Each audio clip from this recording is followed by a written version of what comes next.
Hello students, इस video में हम लोग पढ़ेंगे एटॉमिक स्ट्रक्चर के बाद वाला just chapter PT, periodic table. Periodic table को हम लोग पीटी बोलते हैं शॉर्ट फॉर्म में, हालांकि पीटी को फिजिकल ट्रेनिंग भी कहा जाता है, वो पीटी नहीं है, यह पीरियोडिक टेबल है। हाँ, पॉइंट है कि पीरियोडिक टेबल का मीनिंग क्या है यहाँ पे। तो पीरियोडिक का मीनिंग होता है रिपीटेशन, ऐसा टेबल जहाँ पे कुछ रिपीटेशन हो रहा हो, वह उसको बोलते हैं पीटी बोलते हैं। पीरियोडिक टेबल में हम लोग एलिमेंट्स के रिपीटेशन का स्टडी करते हैं, मींस एलिमेंट के प्रॉपर्टीज का रिपीटेशन। अब ये पीरियोडिक टेबल बनाने का ब्रेन चाइल्ड किसका था, मींस किसको लगा, किस साइंटिस्ट को लगा कि पीटी बनना चाहिए, पीटी के बारे में, इस एलिमेंट के स्टडी में क्या प्रॉब्लम हो रहा था कि उन्होंने पीटी का नीड फील किया।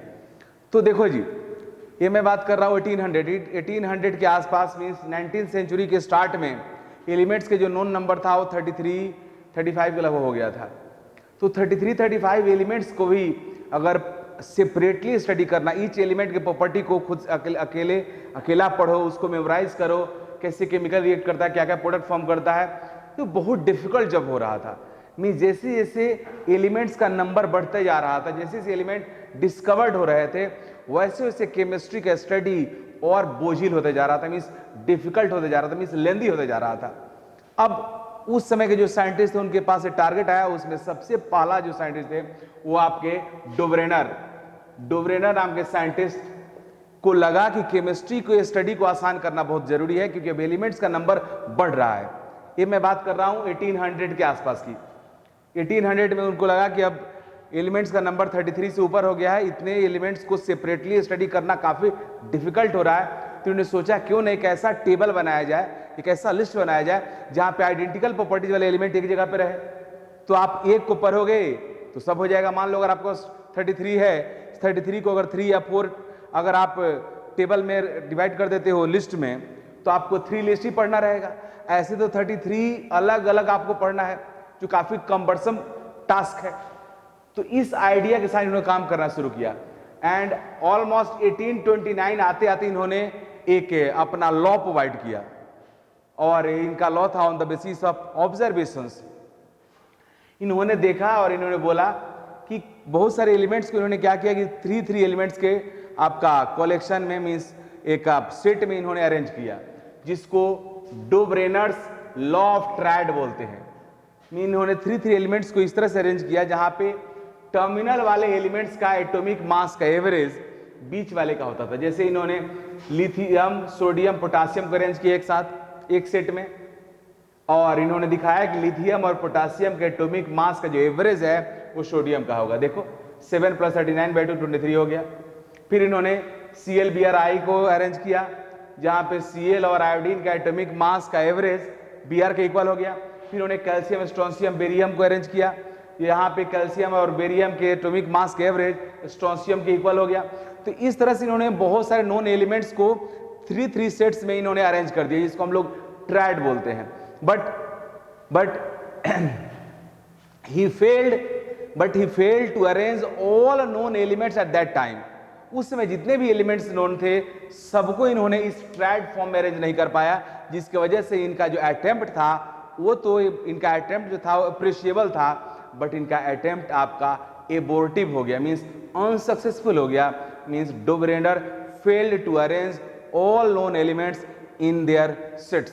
इस सेट में इन्होंने सभी एलिमेंट को अरेंज नहीं कर पाए इस तरह से।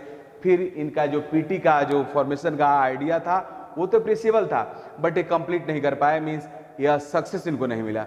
लेकिन आइडिया तो इन्होंने दिया, स्टार्ट तो किया, ये बहुत बड़ी बात थी अपने आप में। इसके बाद दूसरे साइंटिस्ट आते हैं न्यूलैंड नाम के साइंटिस्ट ने क्या किया कि इन्होंने 8 एलिमेंट्स को, मीन 7 एलिमेंट्स को अरेंज किया। मीन इनका जो आइडिया था वो हमारे जो इंडियन म्यूजिक सिस्टम है, हमारा जो क्लासिकल संगीत है, जो शास्त्रीय संगीत है, उसके नोट पे बेस्ड है।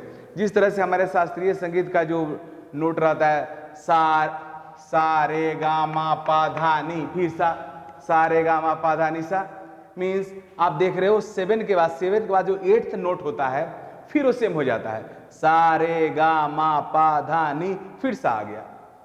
तो इन्होंने न्यूलैंड ने बताया कि जिस तरह से आपके इंडियन क्लासिकल म्यूजिक के नोट्स होते हैं, जो आफ्टर 7th नोट के जो 8th नोट होता है वो फर्स्ट का आइडेंटिकल होता है, मीन्स रिपीट होता है, मीन्स 8th नोट का आपका फर्स्ट जैसा हो जाता है।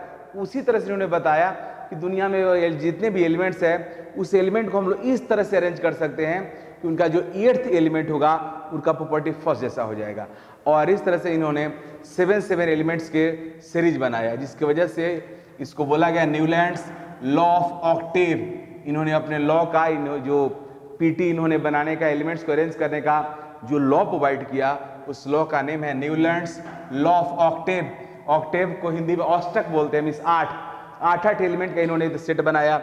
वहाँ जिससे इन्होंने फिर लिथियम को अरेंज किया, lithium, beryllium, boron, carbon, nitrogen, oxygen, fluorine. 1 2 3 4 5 6 7 8th element. Fluorine के बाद सोडियम आता है। तो फिर हालांकि उस समय आप फ्लोरीन के बाद बोलोगे, फ्लोरीन के बाद तो नियोन आता है, but at that time neon was not discovered. Neon means noble gases के बारे में उसमें कोई पता नहीं था, इसलिए उसकी बात खत्म हो रहा है। मीन्स पॉइंट यह था कि नोन एलिमेंट्स मीन्स 1865 में जितने एलिमेंट्स दुनिया में नोन थे उनका अरेंजमेंट था, करना था। जो डिस्कवर्ड ही नहीं था उसके बारे में क्या अरेंजमेंट है। तो जो ये सोडियम आप सब नॉन एलिमेंट था, तो उन्होंने फ्लोरीन के बाद सोडियम आ गया। सोडियम का प्रॉपर्टी लिथियम से मैच कर गया, बेरिलियम का प्रॉपर्टी मैग्नीशियम से मैच किया, बोरॉन का प्रॉपर्टी एल्युमिनियम से मैच किया, कार्बन का प्रॉपर्टी सिलिकॉन से मैच किया। मीन्स इस तरह से उन्होंने मैक्सिमम एलिमेंट्स को 8 के सेट में उन्होंने अरेंज कर दिया। Means 8th element resembles to first element, और इस तरह से उन्होंने एलिमेंट्स को अरेंज कर दिया। But he is also not succeed, means ये भी सक्सेसफुल नहीं रहे। Means Newland also failed to arrange all known elements at that time, but his contribution is also appreciable। आगे चल के इनको इस कंट्रीब्यूशन की वजह से रॉयल सोसाइटी ऑफ लंदन के द्वारा इनको डेवी मेडल दिया गया, पुरस्कार दिया गया, जो बहुत ही इंपॉर्टेंस रखता था। खैर, बट न्यूलैंड के ऑक्टेव रूल का ये बेसिस यही है कि इंडियन जो क्लासिकल म्यूजिक है उसी तरह से इन्होंने एलिमेंट्स को भी अरेंज किया था, जिसमें 8th एलिमेंट का नेचर प्रॉपर्टी फर्स्ट वाले से मैच कर जा रहा था। और इस तरह से बहुत सारे एलिमेंट उन्होंने अरेंज किया, but his attempt is also abortive, क्योंकि ये भी सभी नॉन एलिमेंट्स को अरेंज नहीं कर पाए। लेकिन उन्होंने जो काम किया उससे साइंटिस्टों को टारगेट मिल गया और सबको पता चल गया कि एलिमेंट्स का अरेंजमेंट पॉसिबल है। और अरेंजमेंट करने के बाद केमिस्ट्री वेरी वेरी इजी होने वाला है, क्योंकि जब एलिमेंट्स अरेंज हो जाएंगे तो जो अलग अलग एलिमेंट्स का स्टडी करना पड़ रहा है उसका कलेक्टिव स्टडी होगा। जो आप अलग अलग सेट में 30 40 50 60 अलग अलग सेट्स को याद करते हो वो 10 और मतलब 15 में कन्वर्ट हो जाएगा। और इस तरह से केमिस्ट्री बहुत आसान होने वाला है। इसके बाद इस डोवेनेडर और आपके न्यूलैंड का जो ऑक्टेव रूल है, इनके एबॉर्टिव अटेम्प्ट के बाद अगला जो नाम आएगा वो आएगा आपका मेंडलीफ और लोथर मेयर। मेंडलीफ और लोथर मेयर दोनों ने ही एक साथ अलग अलग कंट्री में मीन्स नॉन एलिमेंट्स को अरेंज करना शुरू किया। लोथर मेयर जर्मन थे एंड मेंडलीफ रशियन थे। वो रशिया में उन्होंने काम शुरू किया, वो जर्मनी में काम शुरू किए। दोनों ने नॉन एलिमेंट्स को अरेंज करना शुरू कर दिया और दोनों ने नॉन एलिमेंट्स जो थे उसको अरेंज किया सेम टाइम में। 1869 में दोनों ने मीन्स आप Mendeleev and Lothar Meyer both arranged all known elements, means both gave successful PT, means both gave successful arrangement of elements at all elements, known all elements at that time. But problem यह हुआ कि Lothar Meyer का जो PT था वो publish नहीं हुआ। Lothar Meyer की पीटी पब्लिश नहीं हो पाया। बोर्ड और आपका मेंडलीफ ने अपने पीटी को पहले पब्लिश कर दिया। इसके पीछे रीजन यह था कि लोथर थोड़ा भोथर था, इसलिए दुनिया को बताने में लेट कर दिया और मेंडलीफ अपना पीटी बनाते ही दुनिया को बता दिए। इसकी वजह से पूरी दुनिया मेंडलीफ का ही नाम लेती है और आज हम लोग भी लेते हैं और बोलते हैं कि मेंडलीफ ही वो साइंटिस्ट थे जिन्होंने first time all known element को सक्सेसफुली अरेंज कर दिया। बट ये ट्रूथ नहीं है। ट्रूथ ये भी है कि मेंडलीफ के साथ साथ लोथर मेयर ने भी ऑल एलिमेंट्स को सक्सेसफुली अरेंज किया था, बट लोथर मेयर ने पब्लिश नहीं कराया अपने टेबल को। मेंडलीफ ने पहले करा दी, इसलिए दुनिया लोथर मेयर को नहीं मेंडलीफ को जानती है। हालांकि एक और भी रीजन है जो मैं आपको बताऊंगा कि जिसकी वजह से लोथर मेयर का पीटी मेंडलीफ के पीटी के साथ कंपैरिजन में पीछे क्यों हो गया, वो लैग बिहाइंड क्यों हो गया, I will discuss. Mendeleev and Lothar Meyer दोनों के बारे में मैंने बताया कि दोनों ही ने पीटी एक साथ बनाया separately. Lothar Meyer German chemist थे एंड मेंडलीफ, जिनका पूरा नाम ड्रिमिट मेंडलीफ था, यह रशियन केमिस्ट थे। दोनों ने separately but simultaneously arranged all known elements इन 1869। 1869 में दोनों साइंटिस्टों ने अलग अलग ऑल नोन एलिमेंट्स को अरेंज कर दिया, मीन्स दोनों ने सक्सेसफुल पीटी बनाया। But Lothar mayor didn't publish his PT until Mendeleev publish, means जब तक मेंडलीफ का पब्लिश नहीं हुआ तब तक नहीं किए थे। मीन्स लोथर मेयर को पीटी पब्लिश करने में ज़्यादा टाइम लगा, मेंडलीफ ने अपना पीटी पहले पब्लिश कर दिया, इसलिए Mendeleev is known for first PT. Mendeleev को हम लोग पहला पीटी बनाने के लिए जानते हैं, जबकि लोथर मेयर और मेंडलीफ दोनों ने बनाया था।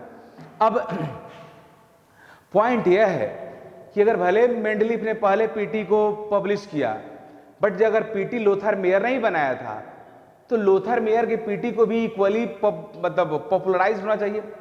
पब्लिकेशन भले बाद में हुआ बट पॉपुलरिटी तो मिलना चाहिए, क्योंकि आपको पता है कई, मान लो कई बुक्स लिखा हुआ है, कोई बुक लिखा आज, कोई बुक लिखा हुआ एक साल बाद, तो ऐसा थोड़ी है कि जो पहले बुक लिख दिया गया वो ज्यादा पॉपुलर होगा, बाद वाले कोई जानेगा नहीं, ऐसा नहीं है।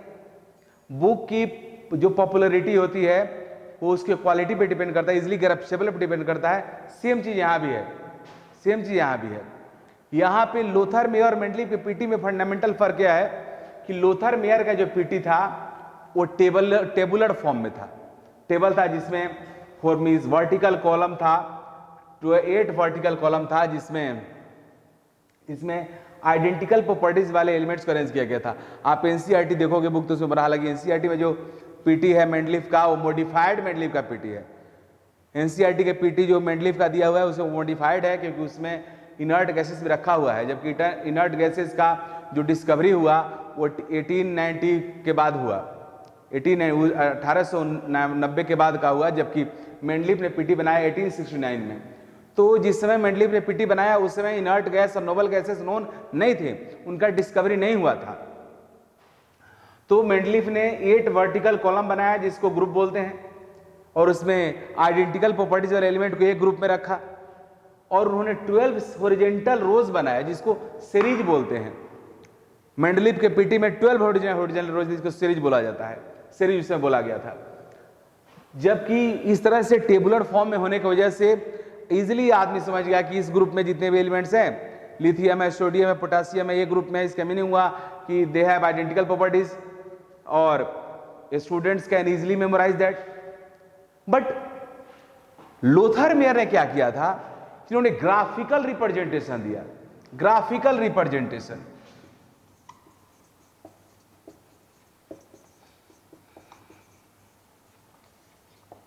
Graphical representation, this is the main point. ऐसे भी नॉर्मल आदमी को, नॉर्मल किसी भी स्टूडेंट को ग्राफ काफी डिफिकल्ट लगता है। हालांकि ग्राफ एक्चुअल में किसी भी फिनोमेना का पिक्टोरियल फिजिकल रिप्रेजेंटेशन है, बट नॉर्मल पीपल को और नॉर्मल स्टूडेंट्स के केस में नॉर्मल जो हमारा कंप्रिहेंशन है, जो हमारा परसेप्शन है, उसमें हम लोग ग्राफ को ज़्यादा डिफिकल्ट मानते हैं।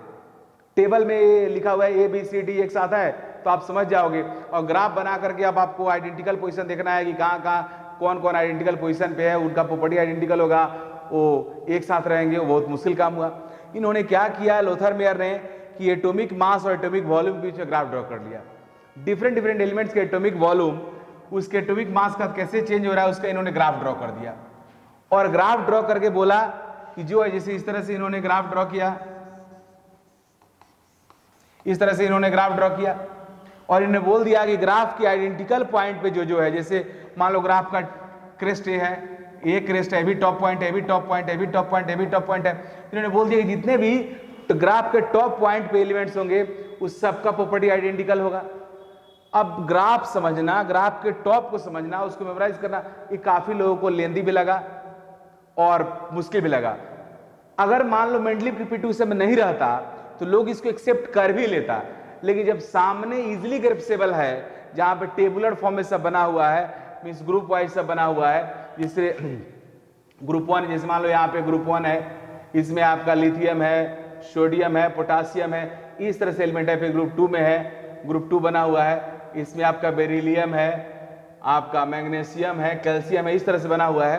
तो जहां पे इस तरह से ग्रुप फॉर्म में बना हुआ है, उसको छोड़ करके ग्राफिकल रिप्रेजेंटेशन कौन समझने जाएगा? That's why normal people discarded and normal people shows reluctancy, normal people show reluctancy towards Lothar Meyer PT.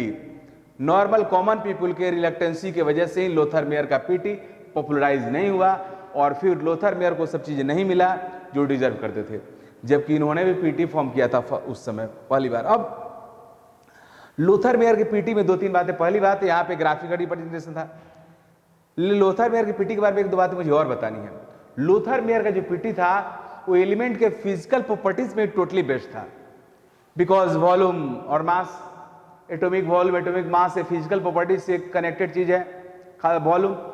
तो लोथर मेयर का जो पीटी था, उस पीटी में एलिमेंट्स का जो रिप्रेजेंटेशन था, उनका जो अलग अलग कैटेगराइज जो किया गया था, उसका बेसिस था physical properties of element. While in Mendeleev PT में, हालांकि मेंडलीव के पीटी का भी पीरियोडिक लॉ ही है, मेंडलीव के पीटी का पीरियोडिक लॉ है, all physical and chemical properties of an element is periodic function of the atomic mass. All physical and chemical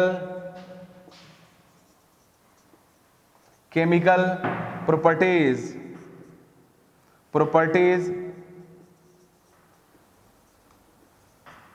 of an element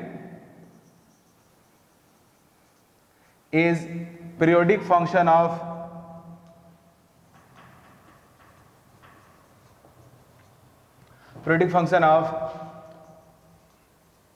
their atomic mass। periodic function of atomic mass means यह आपके Mendeleev का periodic law है।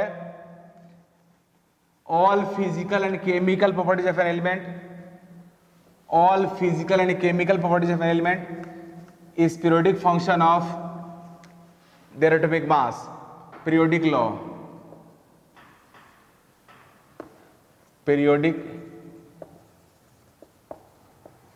Mendeleev PT का periodic law है, all physical and chemical properties of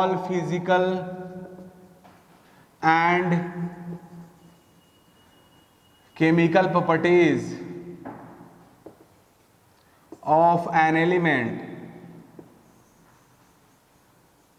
is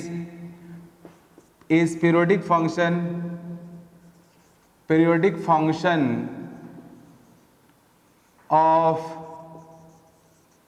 their atomic mass। यह है Mendeleev का periodic law. यहां भी एटॉमिक मास ही है, बट मेंडलीव ने जो एलिमेंट का प्रॉपर्टीज का स्टडी किया था, वहां पे उन्होंने फिजिकल के साथ साथ केमिकल प्रॉपर्टी का भी स्टडी किया था, जबकि लोथर मेयर का पीटी में एलिमेंट्स के फिजिकल प्रॉपर्टी को ही तवज्जो दिया गया था और उसी के बेसिस पे इन्होंने पीटी बनाया था। तो लोथर मेयर के पीटी के अनपॉपुलर और होने के पीछे और ज्यादा पब्लिसिटी नहीं मिलने के पीछे कौन कौन रिस्पॉन्सिबल है जी? खुद लोथर मेयर ही रिस्पॉन्सिबल है। पहला, इन्होंने पब्लिकेशन में लेट किया। सेकंड, इन्होंने जो पीटी बनाया उसमें ग्राफिकल रिप्रेजेंटेशन शो किया, जो ग्राफ कॉमन पीपल के लिए बहुत आसान नहीं है समझना, और ग्राफ में आइडेंटिकल पॉइंट को फाइंड आउट करना बहुत मुश्किल काम है, और उस बेसिस पे इन्होंने एलिमेंट्स को अरेंज कर दिया था, जो अनपॉपुलर हुआ और पॉपुलराइज नहीं हुआ। और बाद में जो नेट पॉइंट, एक और इंपॉर्टेंट पॉइंट है, वो यह है कि लोथर मेयर के पीटी में एलिमेंट के फिजिकल प्रॉपर्टीज को ज्यादा तवज्जो दिया गया, उसके बेसिस पे एलिमेंट्स को ग्राफिकली अरेंज किया गया। जबकि मेंडलीव का पीरियोडिक टेबल जो है वो टेबुलर फॉर्म में था। टेबुलर फॉर्म में होने की वजह से लोग को इजीली समझ में आया। आइडेंटिकल प्रॉपर्टीज और एलिमेंट्स को ग्रुप में रखा गया। मेंडलीव के ओरिजिनल पीटी में 8 ग्रुप्स था, और उस ग्रुप में डिफरेंट एलिमेंट्स को, मींस आइडेंटिकल प्रॉपर्टी वाले को अलग अलग ग्रुप में रखा गया। मेंडलीव के ओरिजिनल पीटी में 12 हॉरिजॉन्टल रोज था, जिसको सीरीज कहा जाता था उस समय। मेंडलीव का पीटी जिसमें बना था उस समय नोबल गैस दुनिया में डिस्कवर्ड नहीं था। नोबल गैस का डिस्कवरी 1890 के बाद हुआ, जबकि मेंडलीफ का पीटी 1869 में ही बन गया था। मेंडलीफ का जो पीरियोडिक लॉ है वो एटॉमिक मास के अकॉर्डिंग है। मींस एटम का जो किसी एलिमेंट का जो प्रॉपर्टीज होता है फिजिकल केमिकल, उसके एटॉमिक मास के मींस फंक्शन होता है, मींस उसी पे डिपेंड करता है मेंडलीफ के अकॉर्डिंग। मेंडलीफ ने जो पीटी बनाया, मेंडलीफ ने का केवल क्रेडिट यही नहीं जाता है कि मेंडलीफ ने ऑल नोन एलिमेंट्स को उस टाइम अरेंज कर दिया। मेंडलीफ ने और भी बहुत सारा काम किया। मेंडलीफ ने क्या किया कि मेंडलीफ ने बहुत सारे एलिमेंट्स के एटॉमिक मास को करेक्ट किया। उन्होंने एलिमेंट्स के एटॉमिक मास के तब से जो अरेंजमेंट दिया उसमें उन्होंने बताया कि नहीं, इस एलिमेंट का एटॉमिक मास करेक्ट नहीं है। जैसे उन्होंने एटॉमिक वजह से उन्होंने पीटी में जब अरेंजमेंट किया तो टेल्यूरियम का एटॉमिक मास 126 होता है और आयोडीन का एटॉमिक मास 127 होता है। तो रूल के मुताबिक अगर एटॉमिक मास के बेसिस पे अरेंज किया जा रहा है लेफ्ट टू राइट, तो पहले होना चाहिए टेल्यूरियम, उसके बाद होना चाहिए आपका यह। अब उन्होंने उस चीज को मींस आइडेंटिकल प्रॉपर्टी की वजह से आयोडीन को हैलोजन के साथ means fluorine chlorine bromine iodine के साथ रखा, टेल्यूरियम आपका इस ऑक्सीजन के साथ रहा। तो इन्होंने इस चीज को ध्यान रखा कि आइडेंटिकल प्रॉपर्टीज वाले एलिमेंट को एक जगह पे रखना है, और इस वजह से इन्होंने एटॉमिक मास को भी करेक्ट किया। मेंडलीफ ने और भी बहुत सारा काम किया। मेंडलीफ ने कई सारे एलिमेंट्स जो दुनिया में मींस उन्होंने जब अरेंजमेंट शुरू किया तो कुछ एटॉमिक मास वाले एलिमेंट नहीं थे क्योंकि डिस्कवरी नहीं हुआ था। तो उन्होंने बाकायदा क्लियर फोरकास्ट किया कि ये एलिमेंट होगा, इस एटॉमिक मास का एलिमेंट। तो मैं बता रहा था कि मेंडलीफ का पीटी ओनली एलिमेंट्स का अरेंजमेंट ही नहीं है, बहुत सारे एलिमेंट के एटॉमिक मास का करेक्शन भी है। जैसे यहाँ पे मैं बता, अच्छा हाँ, टेल्यूरियम का एटॉमिक मास 27.6 होता है और आयोडीन का 26.9, इसको आप 27 मान लोगे तो आयोडीन का एटॉमिक मास टेल्यूरियम से कम है। लेकिन उन्होंने मेंडलीफ ने आयोडीन को टेल्यूरियम के आगे रखा। टेल्यूरियम ऑक्सीजन के ग्रुप में रहा, लेकिन उन्होंने फ्लोरीन और क्लोरीन और ब्रोमीन और ब्रोमीन के ग्रुप में आयोडीन को रखा। मींस मेंडलीफ ने बताया कि एटॉमिक, उन्होंने ये भी क्लियर करने की वाली यही नहीं कि एटॉमिक मास इसका ज्यादा हो गया उसको आगे रख दिया गया। एटॉमिक मास थोड़ा आगे पीछे हो सकता है, लेकिन केमिकल और फिजिकल प्रॉपर्टी मेन पॉइंट है, क्योंकि एलिमेंट का स्टडी करना है। पीटी बनाने का मेन मोटो ही है कि आइडेंटिकल प्रॉपर्टी वाले को एक जगह पर रखना। तो उन्होंने आयोडीन को टेल्यूरियम के आगे रखा। तो ये उनके पीटी का इंपॉर्टेंस है, जिससे मतलब और ज्यादा लुक्रेटिव हो गया। उन्होंने फोरकास्ट भी किया कि बहुत सारे एलिमेंट्स जिसका एटॉमिक उनको लगा कि नहीं यह एलिमेंट यहाँ पे रहना चाहिए, लेकिन अभी है नहीं, इसका मीनिंग कि अनडिस्कवर्ड है जैसे, और उस एलिमेंट का उन्होंने नाम दे दिया, जैसे इक्का एल्युमिनियम।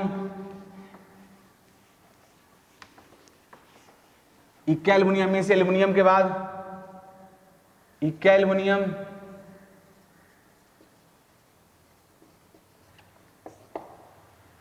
इक्का सिलिकॉन, सिलिकॉन मीन्स एल्युमिनियम के बाद वाले जो एलिमेंट था जो एटॉमिक मास होना चाहिए वो नहीं था, वो एलिमेंट उस समय तक डिस्कवर्ड नहीं था। तो उन्होंने बोल दिया कि एल्युमिनियम के जस्ट नीचे भी एक एलिमेंट रहना चाहिए जिसके बारे में पता नहीं है कि वो कौन है, लेकिन वो एलिमेंट है, होना चाहिए, अनडिस्कवर्ड है। और अगर उसका नाम उन्होंने इक्का एल्युमिनियम, इस एल्युमिनियम के बाद उसका नाम रख दिया। अब हुआ क्या कि मेंडलीफ के पीटी बनने के बाद साइंटिस्टों को टारगेट मिल गया कि ये सब एलिमेंट है जिसको डिस्कवरी करना है, मींस एलिमेंट दुनिया में है बट उसके बारे में पता नहीं है। तो हुआ क्या कि मेंडलीफ के ये जो फोरसाइटनेस उसके पास था, फोरसाइट था मींस उनके पास दूरदृष्टिता था, इसकी वजह से इतना रिवोल्यूशन हो गया दुनिया में। बहुत सारे साइंटिस्टों ने इस काम में लगे और 2 डिकेड के अंदर में ही बहुत सारा एलिमेंट का डिस्कवरी हो गया। और कुछ दिन बाद जब पता चला कि एल्युमिनियम के नीचे वाला जो एलिमेंट है वो गैलियम है, तो यह गैलियम इक्का एल्युमिनियम कहलाया। सिलिकॉन के नीचे वाला जो एलिमेंट है वो जर्मेनियम है, जिसको इक्का सिलिकॉन कहा जाता है, जर्मेनियम का डिस्कवरी हुआ। मीन्स मेंडलीफ के पीटी केवल एलिमेंट्स का अरेंजमेंट ही नहीं था, मेंडलीफ का PT not only made chemistry easy, Mendeleev PT gave a opportunity of scientist to discover different new elements.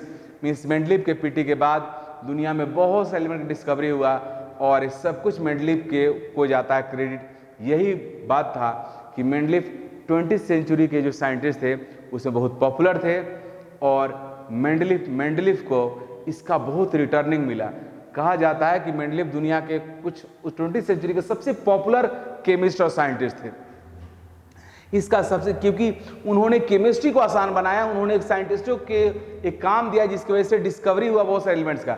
यही वजह है कि मेंडलीफ का जब डेथ हुआ, डेथ होने के बाद 97 में उनका डेथ हुआ, 1907 में डेथ हुआ, तो उनके डेथ के फनरल जो था उसमें कहा जाता है कि उस समय तक दुनिया में सबसे ज्यादा आदमी लास्ट शेड्यूल में शामिल हुआ, लाखों लाख आदमी, और वो पीटी हाथ में लेकर के उनके फनरल में शामिल हुआ। ये अपने आप में बहुत बड़ी बात थी क्योंकि उन्होंने बहुत सारा काम किया था। अब ये तो मैं बताया कि मेंडलीफ के पीटी का क्या क्या प्रॉपर्टीज था। अब इसका डिमेरिट कहते हैं, तो नेचुरल है जब भी कोई काम शुरुआत में होता है तो उसमें पक्का उसमें डिमेरिट रहता है। शुरुआत का किसी भी स्टेज में हो, ऐसा हो ही नहीं सकता है कि आदमी कोई काम करे और उसमें एरर ना हो, कुछ ना कुछ तो कमी रहेगा ही। उस तरह से मेंडलीफ के पीटी में बहुत सारा डिमेरिट था। पहला डिमेरिट यह कि मेंडलीफ के पीटी में हाइड्रोजन का जो प्लेस था वो प्रॉपर नहीं था, वो तो आज भी नहीं है। मेंडलीफ के पीटी में एक और प्रॉब्लम यह था कि कई सारे डिफरेंट प्रॉपर्टीज वाले एलिमेंट भी एक साथ आ गए थे। मीन्स सोडियम पोटासियम के ग्रुप में ही कॉपर आ गया, जबकि कॉपर के बारे में हम लोग को पता है कॉपर एक ट्रांजिशन मेटल है, उसका प्रॉपर्टी सोडियम पोटासियम से टोटली डिफरेंट होता है, फिर भी साथ में था। तो डिमेरिट है। मेंडलीफ के टाइम में नोबल गैस डिस्कवर्ड ही नहीं था, तो उसके बारे में उन्होंने कोई आइडिया नहीं दिया, तो भी एक तरह से डिमेरिट के बारे में कहा जाता है। तो these are demerits of Mendeleev PT, but despite all demerits Mendeleev PT has many merits. और फर्स्ट मेरिट यह है कि उन्होंने ऑल नोन एलिमेंट को फर्स्ट टाइम अरेंज किया। सेकेंड मेरिट यह है कि इस पीटी के बाद बहुत सारे एलिमेंट का डिस्कवरी हुआ। थर्ड मेरिट यह है कि उन्होंने उनके इस पीटी देने के बाद बहुत सारे एलिमेंट का एटॉमिक मास करेक्ट हुआ, और ये सब डिमेरिट अपने आप में बहुत बड़ा, इस सब मेरिट अपने आप में बहुत बड़ा है, इसलिए इस मेरिट के सामने मेंडलीफ के पीटी का डिमेरिट का कोई मतलब नहीं है। तो अब मेंडलीफ के पीटी को मॉडिफाई किया गया, मॉडिफाई करके मेंडलीफ के पीटी का ग्रुप 8 किया गया और हॉरिजॉन्टल रोज जो 12 था उसको 7 कर दिया गया, जिसको पीरियड बोला गया। और फिर बाद में मेंडलीफ के पीटी को और मॉडिफाई करके हम लोग लॉन्ग फॉर्म ऑफ पीटी बनाया, फिर मॉडर्न फॉर्म ऑफ पीटी बना, और वही मॉडर्न फॉर्म ऑफ पीटी हम लोग पढ़ने जा रहे हैं। मीन्स प्रेजेंट में हमारे सामने जो पीटी है, अभी हम लोग जिस पीटी को यूज करते हैं, अब हम लोग उस मॉडर्न फॉर्म ऑफ पीटी को पढ़ने जा रहे हैं। उस मॉडर्न फॉर्म ऑफ पीटी को बनाने के लिए उस पीरियोडिक लॉ कौन दिया वो मैं बताऊंगा। मॉडर्न पीटी में एलिमेंट्स को कैसे अरेंज किया गया, किस तरह से ग्रुप है, किस तरह से पीरियड है, सारी चीजें हम लोग एक एक करके डिस्कस करेंगे। Now I am going to discuss modern form of PT और लॉन्ग फॉर्म ऑफ पीटी। जो प्रेजेंट में हमारा पीटी है, जो एग्जिस्टिंग पीटी है, उसको हम पढ़ने जा रहे हैं। तो मॉडर्न फॉर्म ऑफ पीटी का जो बेसिस है वो बेसिस मोस्ले एक्सपेरिमेंट से आया। Now I am going to discuss what is Moseley experiment. Moseley के एक्सपेरिमेंट में क्या हुआ, कैसे हुआ, इसको देखो आप सब। मोस्ले ने क्या किया कि कैथोड रे का बम्बार्डमेंट कराया। Cathode ray, first point cathode ray. Cathode ray का मीनिंग होता है collection of electron, means fast moving electron. Cathode ray means fast moving electrons beam को कैथोड रे बोलते हैं। मींस आप सबको आगे बताया जाएगा, बताऊंगा, पता भी होगा कि डिस्चार्ज ट्यूब में कैथोड प्लेट से इलेक्ट्रॉन निकलता है, इसलिए उसको कैथोड रे बोलते हैं। और आप इतना समझो कैथोड रे का मीनिंग हुआ collection fast moving electron beams. Means fast moving जब इलेक्ट्रॉन कहीं पे मोशन करता है हाई वेलोसिटी से और कलेक्शन ऑफ इलेक्ट्रॉन चलता है, उसको हम लोग कैथोड रे बोलते हैं।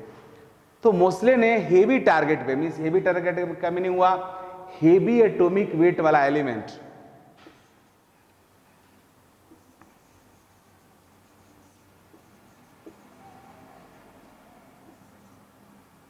Heavy atomic mass element,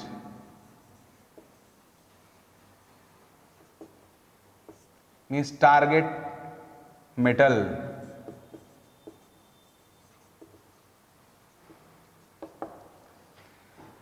Mosley ने हेवी एटॉमिक मास वाले एलिमेंट के ऊपर कैथोड रे का बम्बार्डमेंट कराया। जब बम्बार्डमेंट कराया तो कैथोड रे इसके ऊपर हिट किया। हिट होने के बाद देखा कि इस टारगेट से एक रे प्रोड्यूस हुआ। रे मोस्ले ने हेवी और हाई एटॉमिक वेट वाले लाइक ऑस्मियम, इरिडियम, गोल्ड, इस तरह के हेवी एलिमेंट के ऊपर इन्होंने कैथोड रे का बम्बार्डमेंट कराया। कैथोड रे जब बम्बार्ड हुआ तो उस टारगेट से एक रे बाहर निकला। अब इस रे जो बाहर निकला, इस रे का स्टडी करना था। रे अननोन था, अननोन रे प्रोड्यूस हुआ, अननोन रे। अब इस अननोन रे को पता करना था, तो किससे, मैथमेटिक्स में जब हम लोग के क्वेश्चन बनाते हैं तो कुछ अननोन को क्या करते हैं, let us see, let us X, let X मान लेते हैं। एक्स मीन्स अननोन रे को एक्स मान लिया और एक्स मान के स्टडी हुआ। After some time chemist or scientist understood this unknown ray is electromagnetic radiation। कुछ दिन बाद पता चला कि ये अननोन जो रे प्रोड्यूस हो रहा है, मीन्स आपके हेवी टारगेट के ऊपर जब कैथोड रे का बम्बार्डमेंट होता है तो उस हेवी टारगेट से जो रे बाहर निकलता है वो रे एक्चुअल में इलेक्ट्रोमैग्नेटिक रेडिएशन है। तो ये पता चल गया कि जो रे प्रोड्यूस हो रहा है इलेक्ट्रोमैग्नेटिक रेडिएशन है, इलेक्ट्रोमैग्नेटिक रेडिएशन है या इलेक्ट्रोमैग्नेटिक वेव, एक ही बात है, इलेक्ट्रोमैग्नेटिक वेव है और रेडिएशन है। तब तक बहुत दिन से इस रे का रिसर्च चल रहा था, तब तक इसका यह एक्स नाम बहुत पॉपुलर हो गया। मीन्स जो भी रिसर्च करता है कि एलिमेंट रे कौन है जी, चलो एक्स को पता करते हैं, एक्स को पता करते हैं। तो बाद में जब पता चला कि एक्स कौन है, जब पता चला कि एक्स इलेक्ट्रोमैग्नेटिक रेडिएशन है, तब तक इस रेडिएशन का कौन सा नाम पॉपुलर हो गया जी, एक्स रे। इसलिए साइंटिस्टों ने इस रे का नाम क्या रख दिया जी, एक्स रे ही रख दिया। और इस तरह से ये तुम्हारा क्या बन गया, एक्स रे।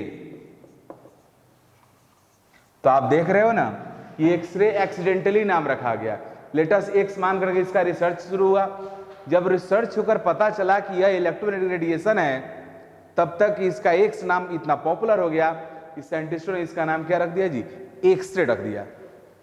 अब मोस्ले ने क्या किया, Moseley repeated same experiment on at least 20 heavy metals।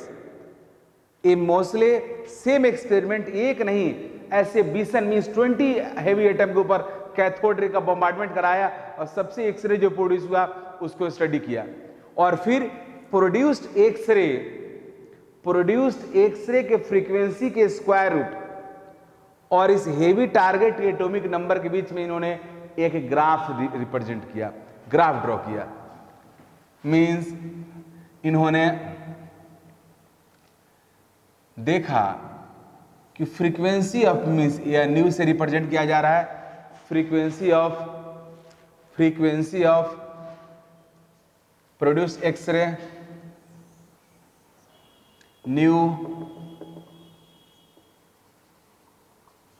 Frequency of produced x-ray. तो उन्होंने देखा कि फ्रीक्वेंसी के स्क्वायर रूट डायरेक्टली प्रोपोर्शनल है Z माइनस बी के, where Z is atomic number of heavy target.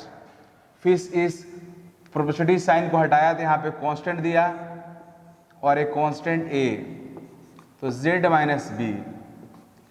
Means Moseley ने जो data मतलब ऑब्जर्व किया इस एक्सपेरिमेंट से, उससे पता चला कि फ्रीक्वेंसी के square root Z minus B के डायरेक्टली प्रोपोर्शनल है, where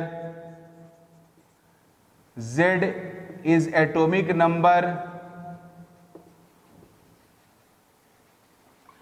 number of target metal and AB are constant.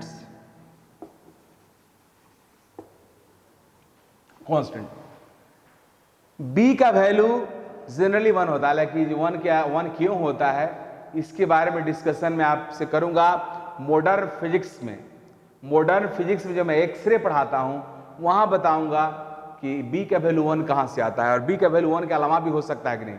But right now this is enough, you should know and should remember B का generally value 1 होता है। B is generally B is equal to 1, so frequency का square root is equal to क्या हो जाएगा, A Z minus 1। अब इसको उन्होंने ग्राफिकली रिप्रेजेंट किया, इसका ग्राफिकल रिप्रेजेंटेशन किया। कैसे ग्राफिकल रिप्रेजेंटेशन किया वो मैं आपको दिखा रहा हूं। देखो जी, ग्राफिकली इन्होंने कैसे रिप्रेजेंट किया। ग्राफ जब बनाया तो ग्राफ फ्रीक्वेंसी के स्क्वायर रूट और z माइनस बी के बीच ग्राफ स्ट्रेट लाइन हुआ। अब इस स्ट्रेट लाइन होने से मीन्स फ्रीक्वेंसी एक्सरे जो प्रोड्यूस कर रहा है हमारा हेवी टारगेट, उसका फ्रीक्वेंसी उसके एटॉमिक नंबर से रिलेटेड है, एटॉमिक नंबर पे डिपेंड कर रहा है। ये अपने आप पे बहुत बड़ा डेवलपमेंट था, पूरे केमिस्ट्री को बदल दिया उस समय का। अब उन्होंने ग्राफ ड्रॉ किया, इस एक्सिस पे रखा फ्रीक्वेंसी का स्क्वायर रूट, इस पे रखा उन्होंने z। अब या z माइनस बी के बीच में ग्राफ ड्रॉ करोगे तो डायरेक्टली प्रोपोर्शनल हो जाएगा। देख लो डायरेक्टली प्रोपोर्शनल है तो ग्राफ ओरिजिन से पास करेगा। लेकिन जब z और फ्रीक्वेंसी के स्क्वायर रूट के बीच में ग्राफ ड्रॉ करोगे, अब देखो जी इक्वेशन क्या है वहां पे, रूट अंडर फ्रीक्वेंसी ए z माइनस बी। तो आपको इस फ्रीक्वेंसी के स्क्वायर रूट के एक्सिस का कटिंग पता करना है तो आपको z को जीरो करना पड़ेगा। z को जब जीरो करोगे तो इसका वैल्यू क्या होगा, माइनस से भी मतलब निगेटिव वैल्यू आएगा, मीन्स कुछ ना कुछ नीचे होगा, कट करेगा यहाँ पे। अब आपको z एक्सिस से कटिंग पता करना है तो फ्रीक्वेंसी को जीरो करना पड़ेगा। फ्रीक्वेंसी को जीरो करोगे तो क्या हो जाएगा, इफ a जीरो हुआ तो a into Z minus B zero, a तो जीरो होगा नहीं तो z माइनस बी आपका जीरो के इक्वल होगा, तो z इक्वल क्या हो गया b। मीन्स आपका z एक्सिस से कटिंग पॉइंट कहाँ है, b पे है, ओरिजिन है तो यहाँ पे कटिंग होगा। मीन्स ग्राफ का नेचर कैसा होगा जी, स्ट्रेट लाइन होगा,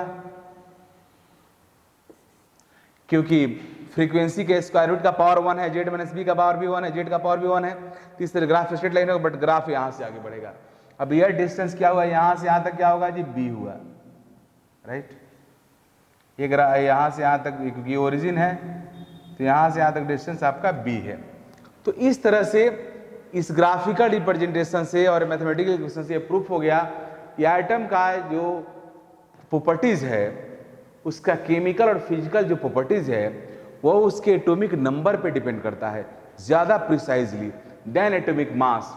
एटॉमिक मास वाली बात जो मेंडलीफ ने बोला था, मेंडलीफ ने कोई एक्सपेरिमेंट नहीं किया था, उन्होंने एलिमेंट के प्रॉपर्टीज को ऑब्जर्व किया था and on the basis of observation Mendeleev made his statement और periodic law, but mostly did experiment and mostly proved properties of element is directly proportional to their atomic number।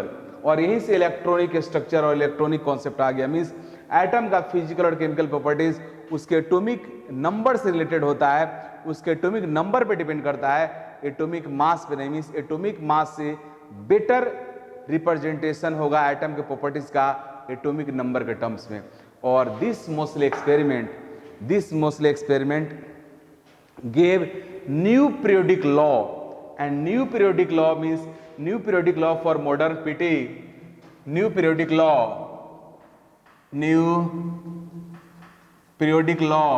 for modern PT is physical and chemical properties, physical and chemical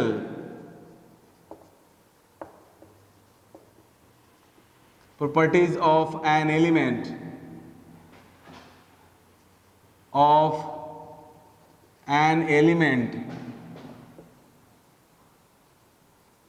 is periodic function of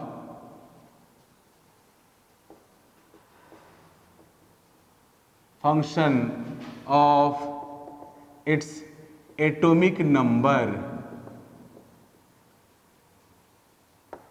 और ये हमारे modern form PT का basis हो गया। अब atomic number के basis पे elements का अरेंजमेंट होगा और वो हमारा मॉडर्न फॉर्म पीटी होगा। लेकिन ये जो मॉडर्न फॉर्म पीटी मैं आपको बताने जा रहा हूँ, इस मॉडर्न फॉर्म पीटी में आप देखोगे कि केवल यही नहीं है, मॉडर्न फॉर्म पीटी में जो एलिमेंट्स का अरेंजमेंट है वो इलेक्ट्रॉनिक कन्फिगरेशन पर डिपेंड करेगा। और इलेक्ट्रॉनिक कन्फिगरेशन में इलेक्ट्रॉनिक जो अरेंजमेंट है वो बोर ब्यूरी का दिया हुआ है स्कीम।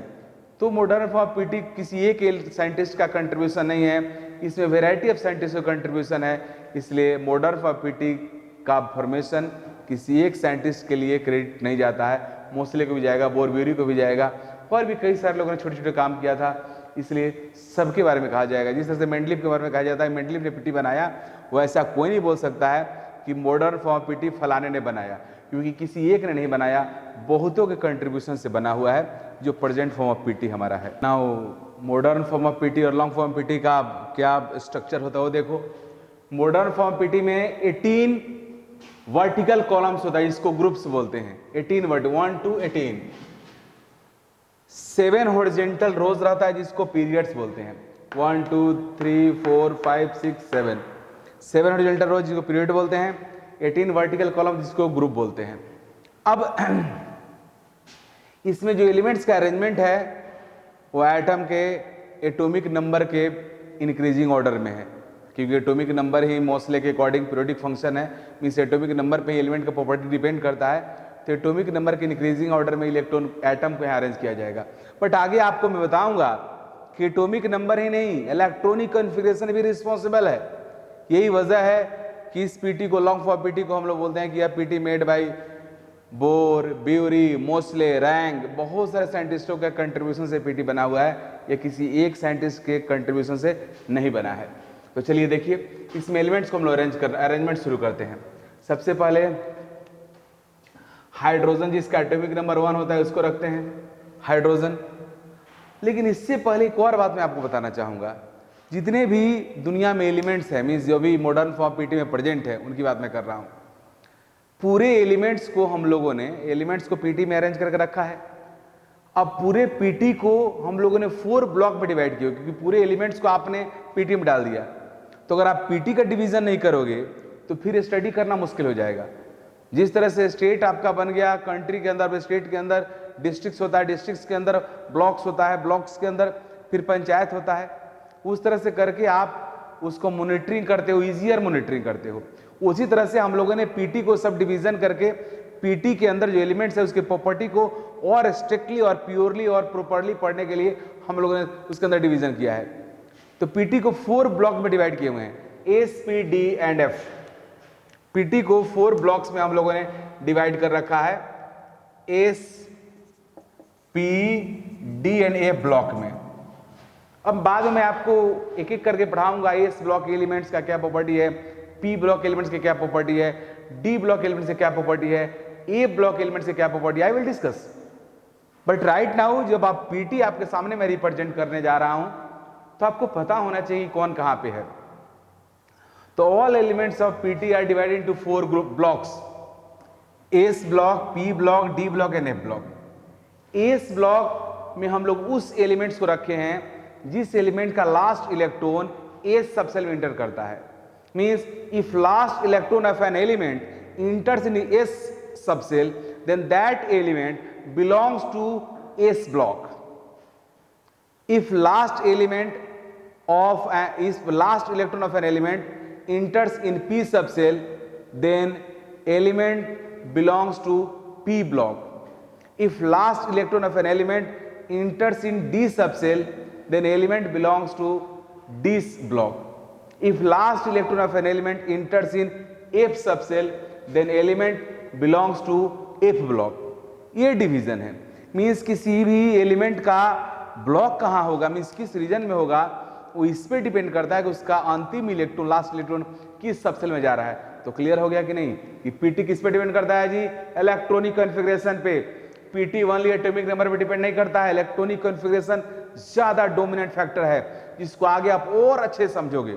जब पीटी में किसी एलिमेंट के लोकेशन की बात करेंगे तो मैं बताऊंगा कि पीटी में एलिमेंट को लोकेट कैसे करते हैं, तो वहां और क्लियरली उभर के सामने आएगा कि पीटी में एलिमेंट्स का अरेंजमेंट इलेक्ट्रॉनिक कॉन्फ़िगरेशन के बेसिस पे होता है, न कि एटॉमिक नंबर पे ओनली। तो देखिए यहां पे अब ये क्लियर हो गया कि ब्लॉकेज का किस तरह डिवीजन हुआ। तो जितने भी हमारे एस ब्लॉक एलिमेंट्स है, मीन्स ऑल एलिमेंट्स जिसका लास्ट इलेक्ट्रॉन एस सबसेल में जाता है, उसको हम लोग फर्स्ट और सेकेंड इसी 2 ग्रुप में रखे हुए हैं पीटी में। मीन्स ये फर्स्ट और सेकेंड आपका जो ग्रुप हुआ वो एस ब्लॉक हुआ, एस ब्लॉक। ये पीटी का एस ब्लॉक का रीजन है, एस ब्लॉक हुआ। 13 से लेकर के 18 तक जो ग्रुप्स में एलिमेंट हैं उन सबका लास्ट इलेक्ट्रॉन पी सबसेल में इंटर करता है। यू कैन सी, आप देखोगे भी जब मैं पी ब्लॉक का पढ़ाऊंगा आपको outer most electronic configuration, at that time you see and you can understand what is the way of filling of electrons in subcells of p block elements, वहां आप देखोगे। बट अभी मैं बता दे रहा हूं आपको कि इस पीटी का ग्रुप 13 से लेकर 18 तक जो ग्रुप्स है उसमें जितने भी एलिमेंट्स होंगे वो सब के सब पी ब्लॉक के हैं, मीन्स उन सबका लास्ट इलेक्ट्रॉन पी सबसेल में इंटर करता है। इसलिए यहां से यहां तक पी ब्लॉक हो जाएगा, पी ब्लॉक,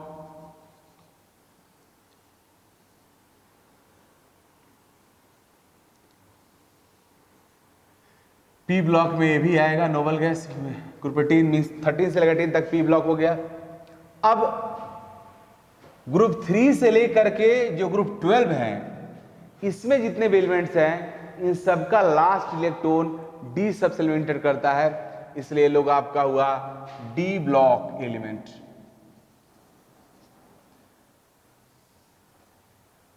थ्री से लेकर के 13 तक आपका 12 तक डी ब्लॉक हुआ। अब ए ब्लॉक क्या होगा, तो आप देखना पीटी जो आपके बुक में है उसमें देखना कि पीटी के नीचे 2 रो ऐसे बना हुआ है, वो आपका ए ब्लॉक एलिमेंट्स का होता है, जिसका एलिमेंट्स का लास्ट इलेक्ट्रॉन ए सबसेल में जाता है। उसको हम लेंथेनॉइड्स एंड एक्टिनॉइड्स सीरीज बोलते हैं। ए ब्लॉक एलिमेंट्स का जो प्रॉपर्टी होता है वो काफ़ी एक दूसरे से क्लोज होता है, उस क्लोजनेस की वजह से उसको पीटी के किसी एक ही पोजीशन पर रखा जा सकता है और वो पोजीशन संभव है नहीं, इसलिए उसको पीटी से बाहर करके रख दिया गया। खैर उसके बारे में डिटेल मैं बताऊंगा जब आपको ए ब्लॉक पढ़ाऊंगा तब। अभी आप इतना ही समझिए कि a block elements are present outside the main PT, main PT को बाहर प्रेजेंट रहता है। अब ये ब्लॉकेज हो गया। अब एलिमेंट्स को रखना शुरू करते हैं जिस तरह से रखा हुआ है। तो सबसे पहले हाइड्रोजन रहता है यहाँ पे ग्रुप 1 में एटॉमिक नंबर 1। फिर जो हाइड्रोजन का पोजीशन है, I want to clear it, position of hydrogen is still disputed. आज भी लॉन्ग फॉर्म ऑफ पीटी में भी हाइड्रोजन का पोजीशन जस्टिफाइड नहीं है। यह मेंडलीफ से ही आ रहा है, मेंडलीफ में भी प्रॉब्लम था, स्टिल यह प्रॉब्लम है, because there is no justified position in PT for hydrogen atom. Reason क्या है आपको आगे बताऊंगा, क्योंकि हाइड्रोजन का जो प्रॉपर्टी होता है वो मेटल नॉन मेटल के इंटरफेस का होता है, बीच का होता है, इसलिए वैसा कोई जगह नहीं है जहाँ पे हाइड्रोजन को हम लोग अच्छे से रख सके और उसका यूनिक पोजीशन दे सके। हाइड्रोजन यहाँ पे देखोगे कि हमारे alkali metal lithium sodium potassium के साथ रहेगा, जिससे प्रॉब्लम है, बट फिर भी हाइड्रोजन के पोजीशन है हमारे पीटी में। Atomic number 1। एटॉमिक नंबर 2 वाले एलिमेंट है हीलियम। ये जो ग्रुप 18 है, इस ग्रुप 18 को हम लोग नोबल गैस भी एलिमेंट बोलते हैं। मीन्स इस ग्रुप 18 में जितने भी एलिमेंट्स हैं इस सभी एलिमेंट्स को हम लोग नोबल गैस बोलते हैं और इनर्ट गैस भी बोलते थे। अब सबको इनर्ट नहीं बोलते हैं, अब नोबल बोलते हैं। इनर्ट एंड नोबल में क्या difference I will discuss, but अभी मैं बता रहा हूँ कि हीलियम एटॉमिक नंबर जिसका 2 होता है वो यहाँ पे आ गया। अब आप देख रहे हो, you can see in first period only 2 elements are present. First period में 2 ही एलिमेंट प्रेजेंट है, तो ये पूरा सब खाली हो गया। तो जो खाली हो गया उसको मिटा देंगे।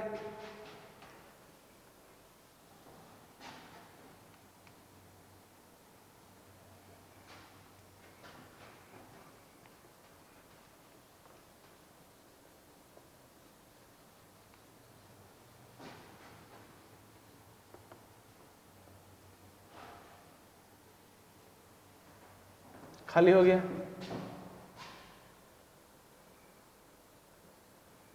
मीन्स ये आपका ग्रुप 1 हो गया,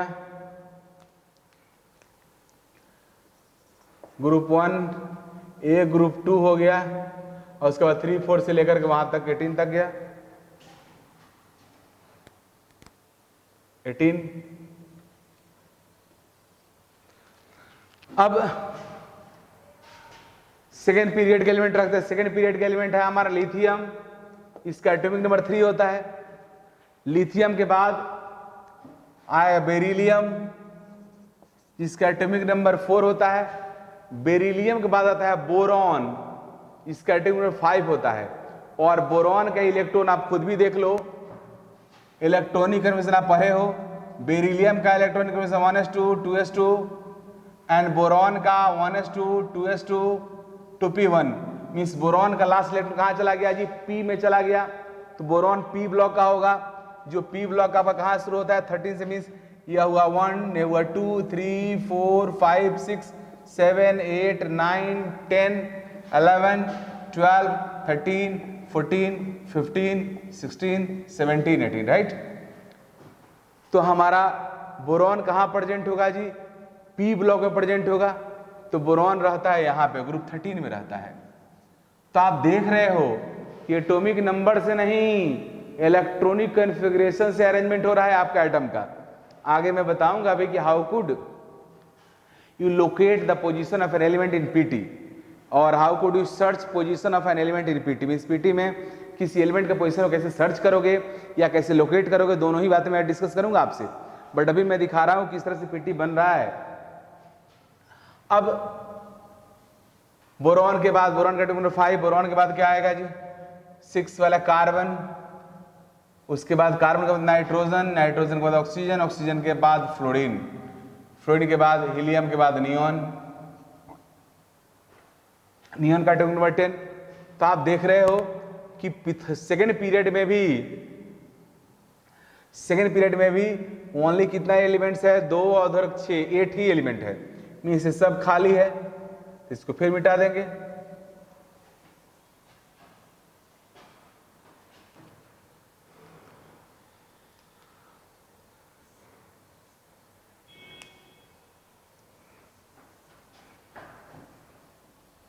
यहां तक खाली हो गया। ये हो गया ग्रुप 13 से लेकर के 13 17 18, और ये यहां पे अब खाली हो गया। अब थर्ड पीरियड में एलिमेंट को पुट करने जा रहे हैं हम लोग। थर्ड पीरियड में जब एलिमेंट को पुट करेंगे तो फर्स्ट, अब लिथियम के बाद यहां पे आ जाता है सोडियम, सोडियम का एटॉमिक नंबर 11, सोडियम के बाद मैग्नीशियम, मैग्नीशियम के बाद एल्युमिनियम। तो देख लो एल्युमिनियम में फिर इलेक्ट्रॉन कहां चला गया जी? पी सबसेल में। तो एल्युमिनियम किस ब्लॉक का हो गया? पी ब्लॉक का, जबकि पी ब्लॉक 13 से लेकर के 18 में है। पी ब्लॉक यह है, ये रीजन है, यहां से अगर यहां तक, तो इधर तो रहेगा नहीं। एल्युमिनियम डायरेक्टली आपका बोरॉन के नीचे आ गया। एल्युमिनियम के बाद सिलिकॉन, सिलिकॉन के बाद आपका फास्फोरस, फास्फोरस के बाद सल्फर, सल्फर के बाद क्लोरीन, और इसके बाद आपका आर्गन। तो आप फिर देख रहे हो कि ग्रुप 3 पीरियड 3 में भी, मीन्स थर्ड पीरियड में भी बीच का जो डी ब्लॉक एलिमेंट्स है पूरा का पूरा खाली है, डी ब्लॉक कंप्लीट खाली है। तो फिर इसको हटा देंगे यहां से, क्योंकि ये तो है नहीं।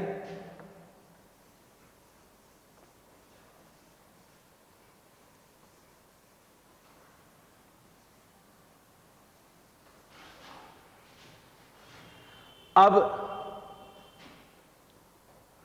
यह हुआ हमारा ग्रुप 3 4 5 6 7 8 9 10 11 12। ये हो गया डी ब्लॉक, यहां से लेकर यहां तक। ये हो गया एस ब्लॉक, यहां से लेकर यहां तक 1 2, और ये आपका हो गया पी ब्लॉक। अब इसमें एलिमेंट को रखने जा रहे हैं हम लोग। तो फिर पोटेशियम, कैल्शियम, कैल्शियम के बाद scandium, titanium, vanadium, chromium, manganese, iron, cobalt, nickel, copper, zinc. उसके बाद gallium, germanium, arsenic, selenium, bromine and krypton. देख रहे हो कि फोर्थ पीरियड में आपके डी ब्लॉक में भी एलिमेंट्स आया, और इस तरह से सबको आप अरेंज कर सकते हो। जितने भी एलिमेंट्स है उसका अरेंजमेंट आपके पीटी में रहता है। तो ये मैं आपके सामने पीटी प्रेजेंट किया, आप देख रहे हो पीटी को, पूरे पीटी को 4 ब्लॉक्स में डिवाइड किया गया है, S P D F block में। और ए ब्लॉक एलिमेंट्स पीटी से बाहर रहता है, आप पीटी जो आपके पास होगा उसमें देखोगे मेन पीटी से बाहर रहता है। अब यहाँ एक और बात मैं बताना चाहूंगा, ये जो ग्रुप 18 है, ग्रुप 18 को हम लोग नोबल गैस ग्रुप बोलते हैं, इनर्ट गैसेस बोलते हैं। लेकिन उससे पहले एक और बात, ये तो आईपीएससी पीटी का आईपीएससी नोमेनक्लेचर है। PT according to IUPAC convention PT को ऑल ग्रुप का नंबरिंग 1 से लेकर 18 तक होता है। बट एक ओल्डर कन्वेंशन था जहां पे हम लोग ए बी रिप्रेजेंटेशन करते थे रोमन स्क्रिप्ट में।